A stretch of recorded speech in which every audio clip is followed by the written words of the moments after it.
the amazing opportunity to go out to Vegas for our Mad Labs Summit last month, and Robb was our keynote speaker. And if you don't know much about Robb, he's done a lot within the nutritional world, pushing just a paleo diet / like non-inflammatory diet in which to get people from blown up inflammatory and inflamed into healthier, fitter, better. And he just had a new book come out called Wired to Eat, and so that was titled, this was, hey, how to fix your wiring, in parentheses, because this was the title of his speech, which I think was genius, and a little mean at the same time, but there's a point to what we're doing here. It's not your fault you're fat. And here's what he thinks. So this is, again, taken really from his speech, because I think he's much smarter than what I am. I think he's an absolute genius with this stuff because he's steeped himself into this. So what we found, what we've seen, you guys have seen this, is that over the years people are becoming more and more obese and more diseased. Like we have healthcare just through the roof, a lot of issues, a lot of money with that, a lot of governmental issues with that. And the message that our society kind of throws down on people in the way of, getting them healthy and stuff like that is, well, hey, you need to eat less, move more, or everything in moderation. Which, if people were taking this advice, would be helping, but it doesn't seem to be happening, or it doesn't seem to be helping. Okay, I can't tell you how many times I've had conversations with people, and we'll start to talk about nutritional changes or ideas or fitness changes or conversation, whatever, and people are like, whoa, that's too much. Everything in moderation, And I don't really know if people really know what that means, especially if you go to the grocery store. There's no moderation aisle. You can get as much as you want in as many variety packs as you want to just by walking into really any store. Like, it's so easy to get. So this ideal of, hey, moderation, I don't know where you go shopping for moderation. I don't know where that exists. So I don't know. The rhetorical question in here is, maybe we're thinking about this the wrong way, because obviously we're not getting smaller as a society. We're not getting less diseased. We're actually going kind of the bad way with this. Okay. The other half of the problem, okay, might be how we're wired up. I got cut off the top. It's there. Ooh, sorry. But it might be how we're kind of wired up. We're wired up to really eat everything in sight. So I grew up in the 80s and 90s, and I was part of the Clean Plate Club. I was actually president. I'm not sure if you know this, but I absolutely smoked it, which kind of makes sense. Because if you think back, and I'm not a huge Paleolithic thing, that's just not where my belief system falls and stuff, but I always think of Lewis and Clark. Lewis and Clark are going through, and they're going up to the Missouri, and they're like, oh, they're trailblazing away. And they get hungry, and they kill Bambi. Okay, they're cooking Bambi, they're sitting around the campfire, and Lewis turns to Clark and says, hey, would you like the thigh? And I don't see Lewis going, you know what, kind of having a fat day. You take it. Trying to look good here. They eat whatever they can. They didn't know when the next meal would come. They were just kind of wired up like that. Well, hey, you're going to eat that. I'll finish that for you. Just because that's kind of how we're just naturally wired up to eat. Now in 2017, we have food wherever we want it, as fast as we want it, whenever we want it, and it's almost too easy for us. A couple theories here. So one, kind of going off of that optimal foraging strategy, the thought that, hey, if it's out there, I'm going to eat it. Because I'm just kind of wired up in my mind to think that, oh, there's food, eat it. It might run away and then it won't have it. Because you don't know when your next meal is going to be. But today I know when my next meal is going to be. Okay? I know exactly what it's going to be, and it's going to be. Okay? The second thing here is palate fatigue. If you keep eating the same thing over and over and over, we're kind of wired up to like a diverse group of food, not because of the taste, but because of the nutrients. You want a variety of nutrients in your diet. Okay? They always talk about eating the colors. So if you eat vegetables and stuff like that, to eat all colors of vegetables, not just green vegetables, but red ones and orange ones and purple ones and everything in between. You want to eat the rainbow. Okay? Because we're kind of wired up to eat the rainbow. It just makes it so easy when Oreos come in 19 different varieties. Reading the color. It's a mirror, exactly. So we see that this is a problem. But it might be more of a biology problem and a society problem than it is like, hey, it's your fault. Because Rob would offer say, hey, if you're fat, sick, diabetic, or broken, you're actually a success story because you're doing what you're supposed to be doing as a human. Kind of weird, isn't it? It's like it's a little depressing. Like, hey, I'm supposed to be eating everything, and I'm supposed to be eating a variety of things. The bad news is it just still causes a problem. We're just, does that make sense? Did I just blow everyone's mind with that? Okay. It just kind of, when he said that, I'm like, oh, wait. Makes sense. Here, the only way, and this is our shameless plug here, but like, we see this getting fixed, okay, is the idea where people need help. People need coaching. People need guidance. People need direction. People need accountability. Okay, and I keep saying the two things that I think that we provide for people is accountability and education. There's a lot of weird information out there. Okay, the American Heart Association just came out and said coconut oil is bad. I might have done the same thing. I mean, the same face. Really bad. Again, that's a whole different speech, but like that's very interesting to me that, you know. So I don't.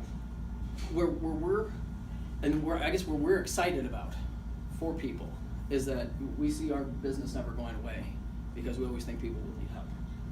Okay, in losing weight and feeling better, in enjoying their life, and to really get pleasure out of each and every day. I made that play set, and I just had a lot of fun making that play set. And on one Sunday, we went to church the Saturday night before, and I woke up and it was early.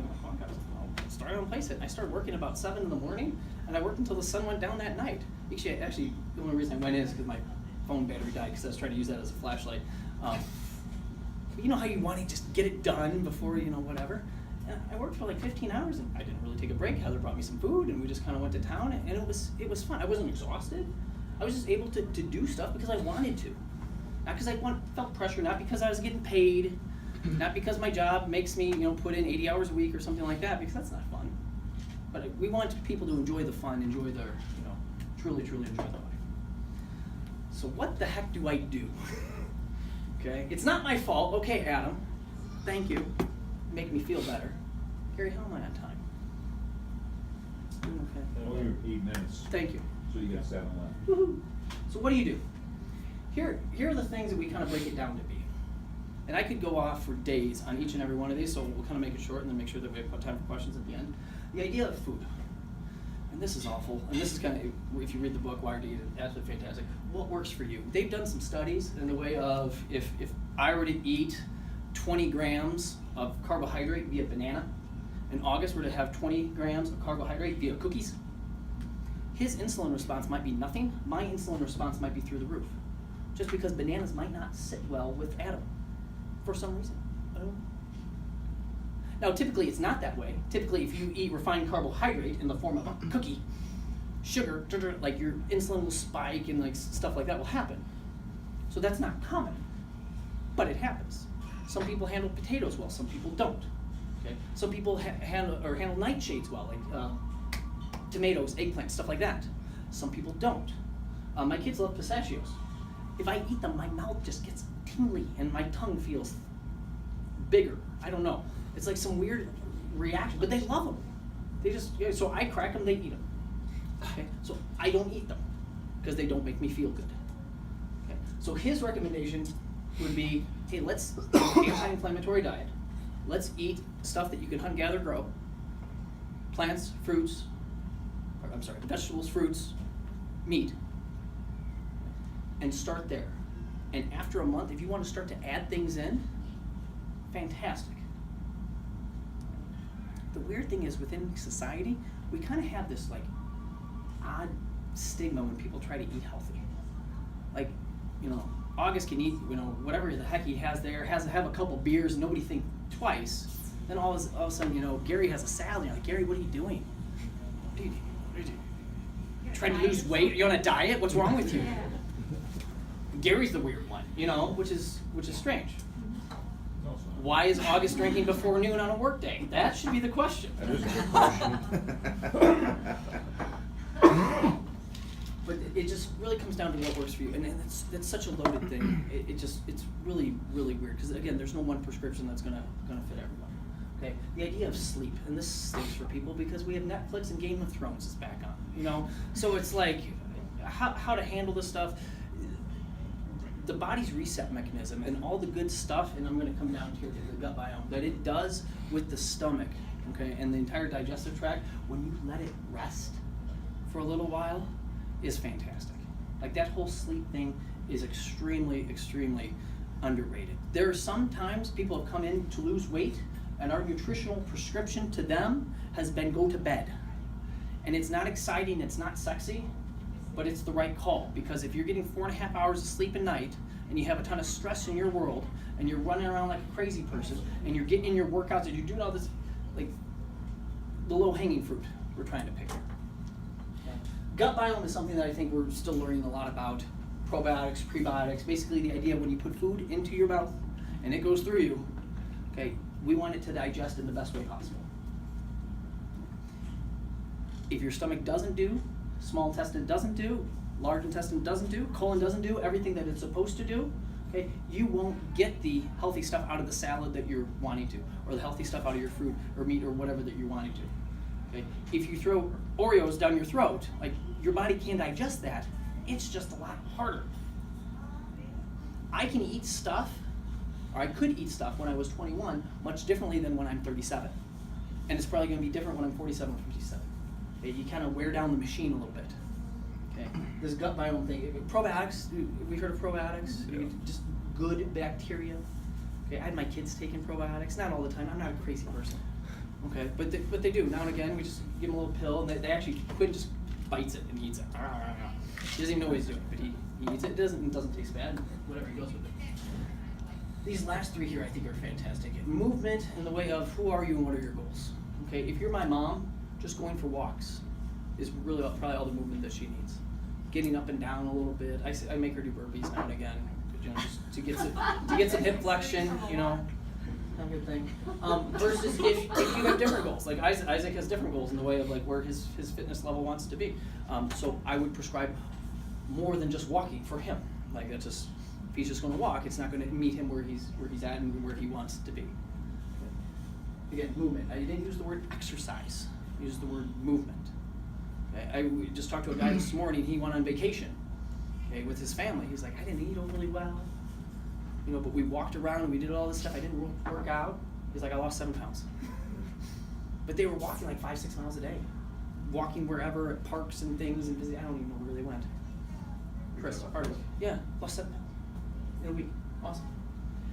I think again, community connection is key. I think you have to have human relationships in this world. There's too much stress in this world if there's not. So family or loved ones or people around you or whatever that is. I think that's where our gym is a lot of fun when you have the group classes. That's why people love the group classes. And then the last thing is, and this is why I put it last because it kills me, stress is awful. What stress will do to the body, what the stress will do to the gut biome, mood, everything is just tough. It is just really tough. And you can eat a clean diet and you can be exercising, you know, and the stress will just absolutely beat you up and you will not get to where you want to be and you just won't flat out be healthy. And we don't want that. I got a minute. So you're saying, what questions do you have? Adam, I'm so riveting. I can't believe this. People come into you and they say, okay, I saw your list and where do I start? Kind of like, it just depends on the person, I know. Absolutely. But how do you find out where you need to start with someone? Do they have a questionnaire they fill out? It's more oral. We just ask question after question after question after question to really kind of find their pain. Like why did they walk in? Most people are like, well, I just want a new place to work out. Well, why? What's wrong with your old place? You should stay there. You're paying $19.95 a month. It sounds cheap. Yay. So just to ask question to ask question to ask question to ask question, because really under the onion, under all the layers, there's usually something there in the way of, well, actually my husband and I are having a tough time and I'm just not feeling good about myself or something like that. And then, you know, once we kind of find that, we can find, hey, what's our weak link here, and then slowly and strategically start to put things in place. It's never a rip the Band-Aid right off because we find people freak out and and that's why what we do is such a long-term thing. Like, it's not a quick fix. It's not a 28-day challenge. It's not a 42-day challenge. It's, you know, you're gonna be here for a while. Get comfortable, Yeah. but we'll be here every step of the way. So, how can you help me or us increase our level of awareness to refer you people? You know what I'm saying? It's kind of like, hey, you need to go see, strength. You know, some things are more natural to refer. You know, we all have our kind of our referral partners that are easier to refer business to.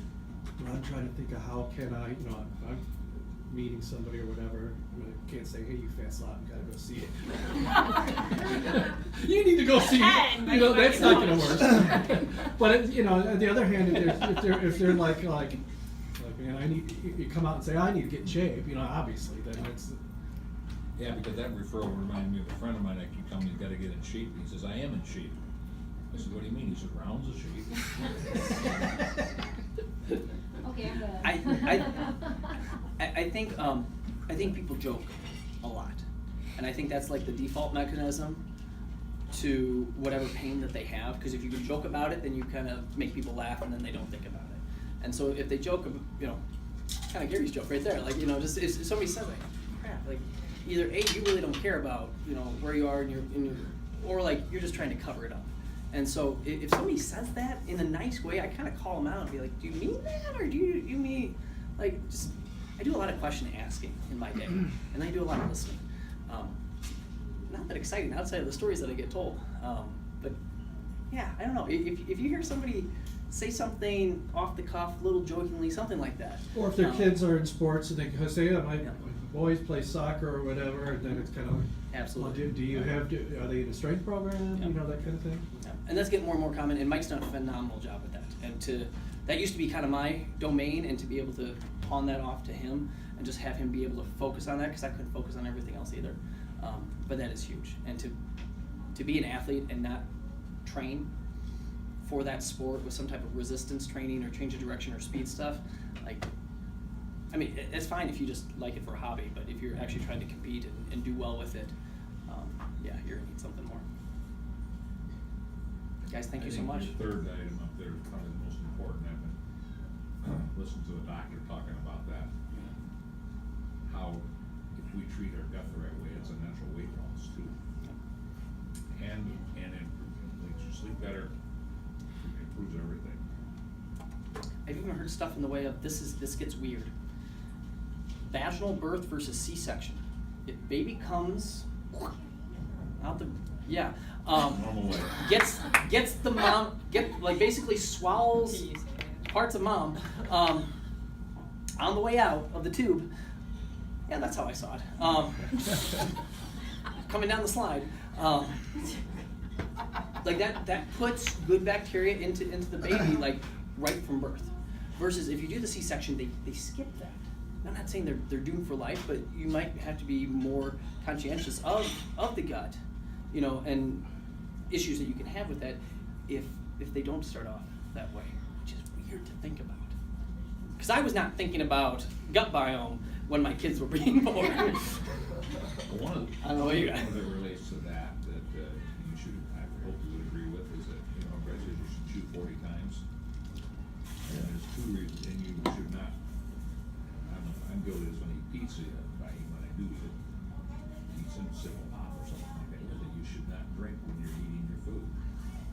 Because there's an enzyme in our body that's created only in our mouth, and it begins to pre-digestion of food before it ever leaves our mouth. And if you drink it and swallow it down, that enzyme doesn't go down, which means your gut is overcharged. Yeah.